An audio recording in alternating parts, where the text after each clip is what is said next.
Assalamualaikum warahmatullahi wabarakatuh. Perkenalkan, nama saya Yetasya Azahra, NPM 19754035 dari Program Studi Agribisnis Pangan semester 3, ingin mempresentasikan hasil kerja saya, yaitu saluran pemasaran petani jagung.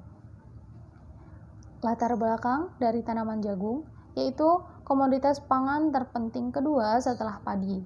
Manfaat tanaman jagung bagi kehidupan manusia dan ternak antara lain karena jagung mengandung senyawa karbohidrat, lemak, protein, mineral, air, dan vitamin. Adapun saluran pemasaran jagung di Desa Lematang, yaitu yang pertama petani produsen, kemudian ke industri pengolahan jagung, dan kemudian ke konsumen. Adapun saluran pemasaran jagung di Desa Lematang, dalam saluran ini produsen atau petani jagung memilih untuk langsung menjual sendiri hasil panennya kepada industri pengolahan. Kemudian dari industri pengolahan ini akan diolah menjadi pakan ternak, bahan makanan, dan lain sebagainya, yang kemudian didistribusikan pada konsumen. Fungsi pemasaran, adapun dari fungsi pemasaran itu ada 3 macam. Fungsi pertukaran, penjualan melalui sampel. Jadi petani memberikan sampel pada perusahaan. Sampel dari barang yang diperdagangkan itu merupakan wakil untuk semua unit barang yang akan dijual. Kemudian yang kedua, fungsi pengadaan, yaitu pengangkutan. Petani produsen langsung membawa atau memindahkan hasil panen ke pabrik. Kemudian fungsi pelancar, yaitu standarisasi dan grading. Tidak ada penetapan standar untuk hasil panen, jadi pabrik akan menerima hasil panen jagung. Analisis rantai pemasaran, margin, dan pangsa harga petani. Yang pertama, rantai pemasaran. Pemasaran jagung ke konsumen akhir di Desa Lematang terdiri dari 3 bentuk, yaitu yang pertama, pipilan kering, giling halus untuk konsumsi manusia, yaitu sebagai pengganti beras. Kemudian yang kedua, ada pipilan kering, giling kasar untuk konsumsi pakan ternak. Dan yang terakhir, ada pipilan kering. Saluran 1 dimulai petani sebagai produsen jagung menjual jagung dalam bentuk pipilan kering ke pedagang pengumpul desa dengan harga Rp3.000 per kilogram. Pedagang pengumpul kemudian menjual jagung pipilan kering ke pedagang pasar dengan harga Rp3.500 per kilogram. Pedagang pasar menjual ke konsumen akhir masih dalam bentuk jagung pipilan kering dengan harga Rp4.000 per kilogram. Kemudian pada saluran 2, petani menjual jagung dalam bentuk pipilan kering ke pengumpul dari pihak penggilingan atau toko pakan dengan harga Rp3.000 per kilogram. Toko pakan selanjutnya melakukan proses penggilingan sebagian jagung yang dibeli kemudian menjualnya ke konsumen akhir dalam berbagai bentuk seperti jagung pipilan kering dengan harga Rp4.000 per kilogram, jagung pipilan kering giling kasar dengan harga Rp4.500 per kilogram, dan jagung pipilan kering giling halus dengan harga Rp5.000 per kilogram. Kemudian lanjutan, margin pemasaran komoditas jagung, perbedaan harga yang diterima oleh petani sebagai produsen dengan harga yang dibayarkan oleh konsumen, yaitu margin pemasaran. Dan margin pemasaran ini dapat dijadikan sebagai indikasi efisiensi pemasaran. Nilai margin pemasaran paling kecil terdapat pada saluran pemasaran 1 dan saluran pemasaran 2 dengan produk akhir ke konsumen dengan bentuk jagung pipilan kering. Saluran pemasaran 1 dan saluran pemasaran 2 dengan produk akhir jagung pipilan kering adalah saluran pemasaran yang efisien. Jagung pipilan kering umumnya menghasilkan keuntungan Rp980 per kilogram dengan biaya yang dikeluarkan hanyalah angkutan dari lahan petani ke toko pakan.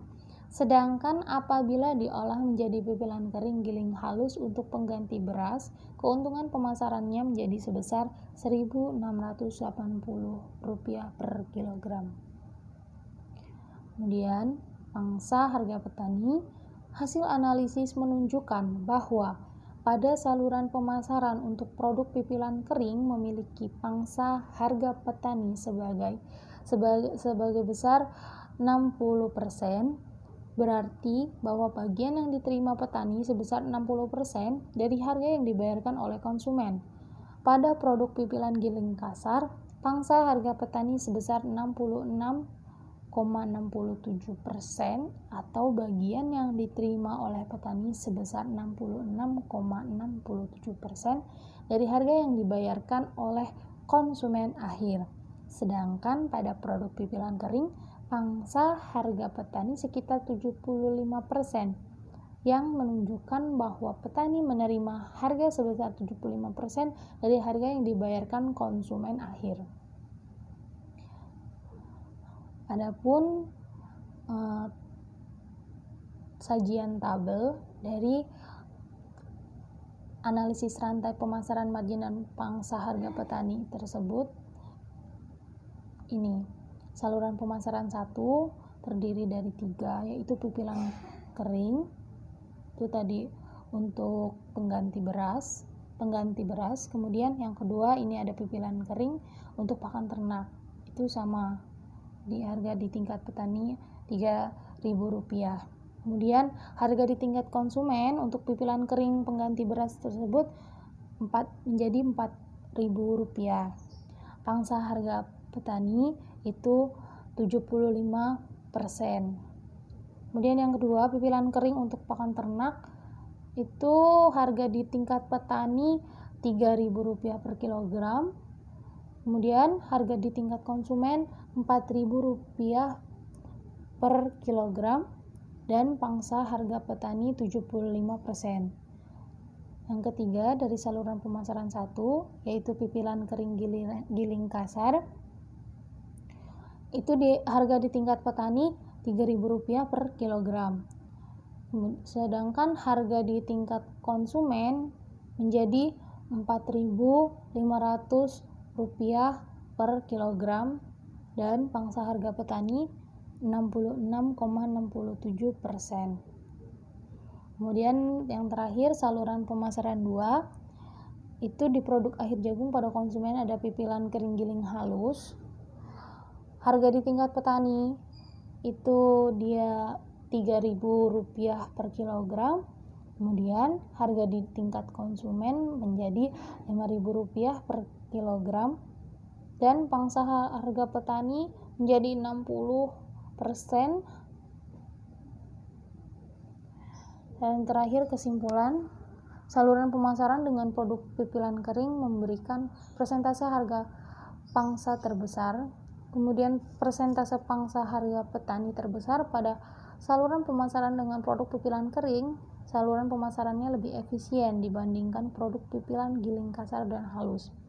Apabila produk tersebut diolah dalam bentuk pipilan kering, giling halus, dan kasar, maka keuntungan akan dinikmati toko pakan yang berfungsi sebagai pedagang, pengumpul, pengolah, dan pedagang. Terima kasih atas perhatiannya. Semoga apa yang tadi saya sampaikan dapat bermanfaat bagi kita semua. Jika ada salah, saya mohon maaf yang sebesar-besarnya. Dan kepada Allah saya mohon ampun. Cukup sekian. Terima kasih. Wassalamualaikum warahmatullahi wabarakatuh.